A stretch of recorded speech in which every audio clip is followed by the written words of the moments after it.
Friends, आज हम बात करने वाले हैं इसी साल 2023 में release survival thriller Spanish movie nowhere. इस मूवी में हम देखते हैं कि एक माँ अपने बच्चे को बचाने के लिए क्या कुछ नहीं कर सकती। परिस्थितियाँ कितनी भी विपरीत हो, फिर भी वो अपने बच्चे को बचाने के लिए हर परिस्थितियों से लड़ती है। कहानी के शुरुआत में हम एक फैमिली को देखते हैं जिसमें पति निको और उसकी पत्नी मिया, वो दोनों रात के समय छिपते छिपाते हुए अपना देश स्पेन छोड़कर आयरलैंड जाने की कोशिश कर रहे हैं। और निको ने इस काम के लिए एक आदमी को बहुत सारे पैसे दिए ताकि वो उन्हें सामान ले जाने वाले जहाज के रास्ते आयरलैंड पहुंचा सके। जब वे वहां पहुंचते हैं तो देखते हैं कि उस कंटेनर में और भी कुछ लोग वहां पहले से ही मौजूद हैं। फिर थोड़ी देर बाद वहां बहुत सारा शोर होने लगता है और उनके कंटेनर का डोर खुल जाता है। वो क्या देखते हैं कि बहुत सारे लोग वहां इकट्ठा हो गए और वो लोग भी उन्हीं की तरह देश छोड़कर बाहर जाना चाहते हैं। वो सब उसी कंटेनर में इकट्ठा होकर घुस जाते हैं। तो कंटेनर का मालिक उन लोगों को अलग अलग कंटेनर में भेजता है। इसी वजह से निको और मिया दोनों बिछड़ जाते हैं, दोनों अलग अलग कंटेनर में चले जाते हैं। फिर वो दोनों फोन पर बातें करते हैं। तो निको बोलता है कि तुम किसी पर भी भरोसा मत करना, अपना और अपने सामान का ध्यान रखना। फिर वो दोनों अपना अपना फोन स्विच ऑफ कर देते हैं क्योंकि उन्हें अपने फोन की बैटरी भी बचानी होती है। ये लोग अपना देश छोड़ के जा रहे थे क्योंकि इनके देश में पॉपुलेशन बहुत बढ़ गई थी और बुनियादी चीज़ों जैसे पानी या खाना सब चीज़ों की कमी हो गई थी। तो यहाँ की गवर्नमेंट ने ये रूल लागू कर दिया था, जितनी भी प्रेग्नेंट लेडी और छोटे बच्चे हैं उनको मार दिया जाए ताकि पॉपुलेशन कम हो सके और जो भी बचे हुए रिसोर्सेस हैं उनका हम इस्तेमाल कर सकें। फिर उनका कंटेनर एक मिलिट्री चेक पॉइंट पर पहुँचता है जहाँ पे मिलिट्री ऑफिसर्स उस गाड़ी के पेपर चेक करते हैं और उन्हें ये भी शक होता है कि कंटेनर में आदमी भी हो सकते हैं, तो इसलिए वो कंटेनर को खोलने के लिए बोलता है। उसके बाद हम देखते हैं कि कंटेनर खाली होता है क्योंकि जो भी लोग कंटेनर में थे वो कंटेनर के दूसरे हिस्से में जाकर छिप जाते हैं। फिर वो आर्मी ऑफिसर खुद कंटेनर के अंदर जाकर चेक करता है तो उसे शक हो जाता है क्योंकि उस कंटेनर में एक बच्चा भी ट्रेवल कर रहा था और उसके पास एक टॉय होता है जिसकी आवाज वो सुन लेता है। तो उन लोगों को बोलता है कि बाहर आ जाओ, कुछ भी नहीं करूंगा। लेकिन मिया वो समझ जाती है कि कुछ खतरा है तो वो कंटेनर के ऊपर एक हिस्से में जाकर छुप जाती है और बाकी लोग दरवाजा खोल देते हैं। और जैसे ही वो दरवाजा खोलते हैं आर्मी ऑफिसर उन लोगों को गोली मार देता है और वो सारे लोग मारे जाते हैं। फिर वो लोग लाशों को वहां से हटा देते हैं और कंटेनर को बंद कर देते हैं। उनके जाने के बाद मिया अपने हस्बैंड निको को वॉइसमेल भेजती है और वो बताती है कि सारे लोग मारे जा चुके हैं और उस कंटेनर में वो अकेली है। थोड़ी देर बाद वो कंटेनर समुद्र के किनारे डॉक पर पहुंच जाता है और हम देखते हैं कि निको का कंटेनर भी वहां पे पहले से होता है। वहां पहुंचने के बाद मिया फिर से निको को कॉल करती है लेकिन निको का फोन स्विच ऑफ होता है। तो मिया फिर से उसको वॉइस मेल डालती है और वो बोलती है कि मैं डॉक पर पहुंच चुकी हूँ और तुम कहाँ हो। फिर उसका कंटेनर एक जहाज पर होता है और वो जहाज वहां से चल देता है। थोड़ी देर बाद मिया की नजर तभी एक बैग पर पड़ती है जो शायद किसी पैसेंजर का था। उस बैग में कई सारे टूल्स होते हैं जैसे ड्रिल मशीन और लाइट जलाने के लिए, और उसमें एक सेल फोन भी होता है। मिया सारे सामान अपने पास रख लेती है। मिया उस कंटेनर में अकेली होती है और काफी निराश भी होती है क्योंकि निको का फोन स्विच ऑफ आ रहा था, लेकिन वो प्रेग्नेंट थी तो उसे रेस्ट की जरूरत थी। वो कंटेनर के दीवार के सहारे अपना सर रख के सो जाती है। थोड़ी देर बाद हम देखते हैं कि बाहर से जोर की आवाजें आती हैं और कंटेनर हिलने लगता है। मिया का सर उसी कंटेनर के वॉल से टकरा जाता है। तभी हम देखते हैं जहाज समुद्र के तूफान में फंस गया था और सारे कंटेनर वहां हिल रहे थे। मिया को वहां पर कुछ लोगों की आवाज आती है। वो उन लोगों से हेल्प के लिए चिल्लाती है लेकिन शायद उस तूफान की शोर में वो लोग उसकी आवाज सुन नहीं पाते और उसका कंटेनर पानी में चला जाता है और वो बेहोश हो जाती है। थोड़ी देर बाद जब उसे होश आता है तो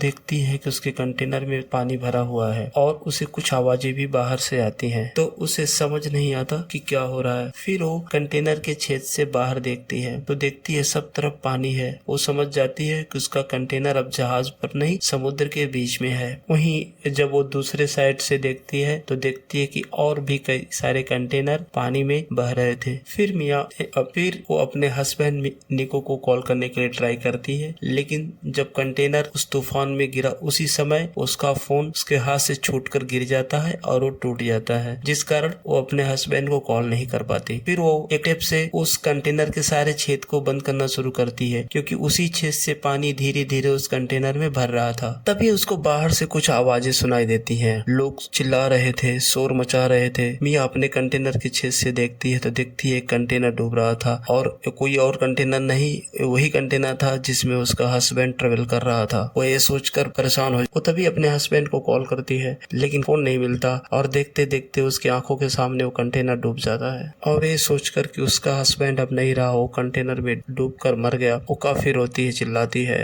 और काफी निराश भी हो जाती है। वो फिर से अपने पति के नंबर पे कॉल करती है, लेकिन उसका नंबर स्विच ऑफ होता है। और फिर रात हो जाती है, वो थक कर वही कंटेनर में सो जाती है। वो इतना निराश हो जाती है कि चाकू से अपने हाथ की नस काटकर वो सुसाइड करने की सोचती है। अभी वो सोच ही रही होती है, तभी उसके पेट में उसका बेबी किक करता है। वो चाकू फेंक देती है और वो सोचती है कि मैं क्या करने जा रही थी। उसे जीने की चाह होती है अपने बच्चे के लिए। फिर नियो थोड़ी देर के लिए सो जाती है, लेकिन थोड़ी ही देर बाद उसकी नींद खुल जाती है, क्योंकि कंटेनर में अब ढेर सारा पानी भर चुका था। वो उठकर देखती है तो जो होल्स उसने बंद कर रखे थे वो भी खुल गए थे, और भी अदर्स होल थे जो कंटेनर में, जिसके रास्ते पानी धीरे धीरे कंटेनर में भर रहा था। कंटेनर में कुछ बॉक्सेस होते हैं जिनको धक्का देकर एक साइड ले जाती है, और कुछ कंटेनर को खोलकर भी देखती है, लेकिन उसमें कुछ भी यूज की चीजें नहीं होती हैं। कुछ में खाली डब्बे और कुछ टॉय होते हैं। फिर वो एक पाइप की मदद से धीरे धीरे कंटेनर का पानी बाहर फेंकना शुरू करती है। वो अभी इन सब कामों में बिजी ही होती है, तभी उसके फोन की घंटी बजती है। वो फोन पिक करती है तो आवाज सुनकर वो दंग रह जाती है। दूसरी साइड से उसका हस्बैंड निको था, जिसे वो मरा हुआ समझ रही थी। वो उसको बताती है कि उसे लगा कि तुम उस कंटेनर में हो और समुद्र में डूब गए। तो निको उसे बताता है कि नहीं, मैं तो कभी शिप पर पहुंचा ही नहीं, क्या ड्राइवर ने मुझे रास्ते में ही उतार दिया था। तो फिर वो आपस में बात करते हैं। मिया उसको बताती है कि अभी वो जहाज पर नहीं है, क्योंकि उसका कंटेनर समुद्र के तूफान में फंसकर जहाज से नीचे गिर गया है, और वो समुद्र के बीच में है। कहाँ है नहीं पता है। वो उससे बार बार पूछता है कि बाहर कुछ दिख रहा है या कुछ ऐसा आइडेंटिटी तुम बताओ, लेकिन वो बताती है बाहर सिर्फ पानी ही पानी है, मैं कुछ नहीं बता सकती। समुद्र में दोबारा तूफान आ रहा था, और तभी मिया को डिलीवरी पेन भी शुरू हो जाता है। ऐसी परिस्थितियों में जब मिया को सपोर्ट की जरूरत होती है तो वो अकेले कंटेनर में उस समुद्री तूफान का सामना करती है। और समुद्री तूफान की स्पीड बहुत ज्यादा होती है, पूरा कंटेनर इधर उधर हिलने लगता है, सारे सामान एक दूसरे जगह से हिलने लगते हैं, और साथ साथ में कंटेनर में पानी भी भरने लगता है। ऐसी विषम परिस्थितियों में मिया अपनी बच्ची को जन्म देती है, और फिर थोड़ी देर बाद तूफान रुक जाता है और सुबह हो जाती है। अब कंटेनर से खाना और पानी दोनों खत्म होने लगता है, तो मिया अब सोचती है कि किसी तरह बाहर निकलूं, पर कैसे। तभी उसे वो ड्रिल मशीन याद आती है जो उसे बैग में मिली थी। फिर वो ड्रिल मशीन की हेल्प से कंटेनर की छत में छेद करना शुरू करती है, लेकिन बीच बीच में उसे अपने बच्चे को भी केयर करना पड़ता है। फाइनली वो छत में ड्रिल करके तोड़ने ही वाली थी, लेकिन तभी उसकी ड्रिल मशीन खराब हो जाती है। अब उसके पास कोई और साधन नहीं होता है जिससे वो ड्रिल कर सके। फिर वो देखती है उसके पास एक चाकू होता है। वो उस चाकू की मदद से धीरे धीरे उस लोहे को काटती है, लेकिन अंत में वो चाकू भी टूट जाता है और उसका हाथ भी जख्मी हो जाता है। और फिर रात हो जाती है, मिया थककर सो जाती है। फिर वो देखती है कि उसकी बड़ी बेटी जो उसके देश के सिविल वार में कहीं खो गई थी, उन्हें नहीं पता था वो अभी जिंदा भी है या नहीं। वो आती है उसके पास, और थोड़ी देर बाद वो अपने पति को भी महसूस करती है कि वो भी उसके पास ही बैठा हुआ है। लेकिन जब उसकी आंख खुलती है तो उसे पता चलता है कि ये सब सपना था, वो तो कंटेनर में अकेली ही है। अगली सुबह जब वो सोकर उठती है तो देखती है कि बाहर बारिश हो रही है, और जो उसने ड्रिल कर रखा है कंटेनर के छत में, उसके रास्ते बारिश का पानी नीचे टपक रहा था। तो उस छोटे छोटे कंटेनर्स में पानी को इकट्ठा करती है पीने के लिए। अब मिया कंटेनर में पड़ी हुई एक रस्सी के सहारे उस बची हुई छत को तोड़ने की कोशिश करती है जिसमें उसने ड्रिल किया था। काफी मेहनत करने के बाद वो उस हिस्से को तोड़ पाती है, और फिर वो बाहर जाकर और कई दिनों बाद वो बाहर सनलाइट और हवा को महसूस कर पाती है और रिलैक्स करती है। जब वो कंटेनर की छत पर बैठी होती है तो उसे वहाँ समुद्र में मछलियाँ दिखती हैं। तब उसके दिमाग में आइडिया आता है कि अब उसे भूख मिटाने के लिए मछलियों को पकड़ना पड़ेगा। वो कंटेनर में पुराने सामान की मदद से मछली को पकड़ने के लिए एक भाला बनाती है और उससे वो मछलियों को मारने की कोशिश करती है, लेकिन काफी कोशिशों के बावजूद भी एक भी मछली उससे नहीं फंसती और वो थक हार कर बैठ जाती है। अभी वो छत पे लेटी होती है, तभी उसे एक एरोप्लेन दिखता है, तो वो फटाफट नीचे जाती है और वहाँ से शीशा लाती है और इस जल्दीबाजी में उसका पैर उस कंटेनर से जख्मी हो जाता है, लेकिन वो अपने चोट की परवाह किए बगैर उस शीशे के रिफ्लेक्स से मदद मांगने की कोशिश करती है, लेकिन इसका कोई फायदा नहीं होता है। उसको वहाँ देखने वाला कोई नहीं था। फिर वो कंटेनर में पड़े हुए अल्कोहल की मदद से अपने पैर के जख्मों को साफ करती है और इतना दर्द होने के बावजूद उनको सिलती है। फिर रात हो जाती है। मिया कंटेनर के अंदर जाती है और वहाँ एक बड़े से बॉक्स में बहुत सारे ईयरफोन्स पड़े होते हैं। वो उन ईयरफोन्स की मदद से एक नेट तैयार करती है ताकि वो नेक्स्ट डे मछलियों को पकड़ सके और अगली सुबह मिया अपने बनाए हुए उन नेट की मदद से मछली को पकड़ती है और फिर उसे कच्चा ही खा जाती है। कहते हैं कि भूख इंसान से कुछ भी करा सकती है। वो यहाँ कच्ची मछली खाने को मजबूर थी, लेकिन फिर भी अब उसके पास खाने के लिए कुछ तो था। इन सब परेशानियों का सामना उठाते उठाते मिया को 9 दिन पूरे हो जाते हैं उस कंटेनर में। जिंदा मछलियों को पकड़कर छोटे छोटे कंटेनर में रख लेती है ताकि उसे आगे के दिनों में खाने की कमी ना हो, और साथ साथ में वो कंटेनर का पानी एक पाइप की मदद से बाहर भी निकालती रहती है ताकि कंटेनर में बहुत ज्यादा पानी ना भर जाए। वो बीच बीच में अपने हस्बैंड को कॉल करने का ट्राई करती है, लेकिन उसका फोन खराब हो चुका होता है। इस तरह से उसको उस कंटेनर में 12 दिन बीत जाते हैं। अब वो काफी निराश हो चुकी थी। वो रात में अपने घर का एल्बम निकालती है और अपने बच्चे को एक एक करके सारे फोटो दिखाती है और उनके बारे में बताती भी है कि तुम्हारे फादर हैं या तुम्हारी दादी माँ है। रात में वो अपने कंटेनर में आग भी जलाती है ताकि वो कंटेनर को गर्म रख सके और अपने बच्चे को ठंड से बचा सके, लेकिन ये कब तक चलता। अब वो देखती है कि पानी का लेवल बहुत बढ़ चुका है, तो अपने बच्चे को लेकर के कंटेनर के छत के ऊपर चली जाती है और तभी उसको उसके हस्बैंड निको का कॉल आता है। वो बहुत मुश्किल से फोन को कर पाती है क्योंकि उसके फोन का स्क्रीन टूट चुका था। तब उसका हस्बैंड उसको बताता है कि उसको गोली लगी हुई है। वो एक कंटेनर में छिप कर निकलना चाहता था, लेकिन उन लोगों ने उसको पकड़ लिया और गोली मार दी। और मिया उससे बोलती है कि देखो तुम्हारी बच्ची मेरे पास है और जैसा मैंने प्रॉमिस किया था अभी तक वो सुरक्षित है। मैंने हार नहीं मानी, फिर तुम क्यों हार मान रहे हो। फिर वो पूछता कि मेरी बेटी कैसी दिख। वो अपने पति को बताती है कि तुम्हारी बच्ची बिल्कुल तुम्हारी तरह है।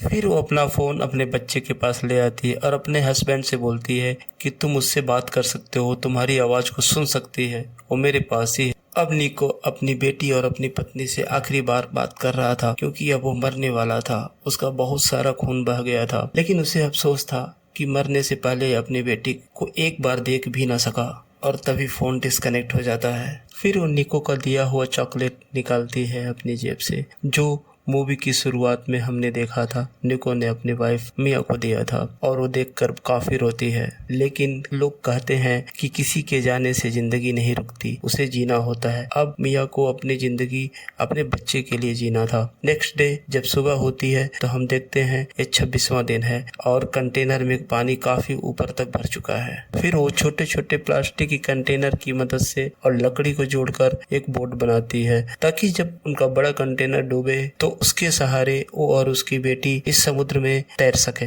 रात में जब मिया कंटेनर के ऊपर अपने बच्चे के साथ बैठी थी तभी उसे कुछ आवाज आती है। वो कंटेनर में झांक कर देखती है तो कंटेनर में काफी सारा पानी भर चुका था। अब वो डूबने ही वाला था। तभी उसकी नजर एक फोटो पे पड़ती है जो उसके हस्बैंड की फोटो होती है, उसकी आखिरी निशानी। वो उस फोटो को निकालने के लिए कंटेनर में उतर जाती है, लेकिन दुर्भाग्य से उसका पैर कंटेनर में रखी रस्सियों में फंस जाता है। जब तक वो रस्सियों से बाहर निकालती, उसकी बच्ची कंटेनर के डूबने की वजह से जो नाव उसने बच्ची के लिए बनाई थी उसके साथ बह जाती है। वो अपने बच्चों को ढूंढ ही रही होती है, तभी वहाँ एक व्हेल मछली आ जाती है और उसके फेंके हुए पानी से उसका बच्चा रोने लगता है, और इस तरह से वो अपनी बेटी को ढूंढने में सफल हो जाती है। एक बार फिर वो और उसकी बेटी साथ में होते हैं, लेकिन अब कंटेनर नहीं होता, सब तरफ समुद्र में पानी ही होता है। वो अपनी बेटी को नाव पे रखती है और खुद नीचे पानी में एक रस्सी नाव से बांधकर उसके सहारे चलती रहती है, और पानी में ऐसे तैरते तैरते अगले दिन सुबह हो जाती है। अब वो काफी थक चुकी थी। अब वो उसकी बच्ची नाव के ऊपर थी और वो नाव के सहारे पानी में डूबे हुए बह रहे थे। तभी वहाँ मछली पकड़ने वाली एक बोट आ जाती है। उसमें एक लड़की होती है और उसका फादर। तभी उनकी नजर उड़ते हुए चिड़ियों पे पड़ती है। एक ही जगह पे बहुत सारी चिड़िया उड़ रही थी, तो उनको डाउट होता है। वो अपनी नाव उसी साइड में ले जाते हैं, तो वो देखते हैं कि एक छोटी बच्ची उस लकड़ी के नाव पे तैर रही है, लेकिन वहाँ मिया नहीं होती है। फिर उन नाव से बंधी रस्सी को खींचते हैं तो उनको मिया बेहोशी की हालत में पानी में डूबी हुई मिलती है। फिर वो उसको बाहर निकालते हैं और सीने को पुश करते हैं ताकि अगर पेट में कुछ पानी हो तो बाहर आ जाए। और बहुत कोशिशों के बाद मिया को होश आता है और होश में आते ही वो अपनी बच्ची को ढूंढती है। तो बोलते हैं कि तुम्हारी बच्ची बिल्कुल ठीक है और ये रही। वो उसको अपने गोद में लेकर बैठ जाती है। फ्रेंड्स, और मूवी यहीं पर समाप्त हो जाती है। आप कमेंट सेक्शन में हमें जरूर बताएं आपको ये मूवी कैसी लगी और मेरे चैनल को सब्सक्राइब करना ना भूलें। धन्यवाद।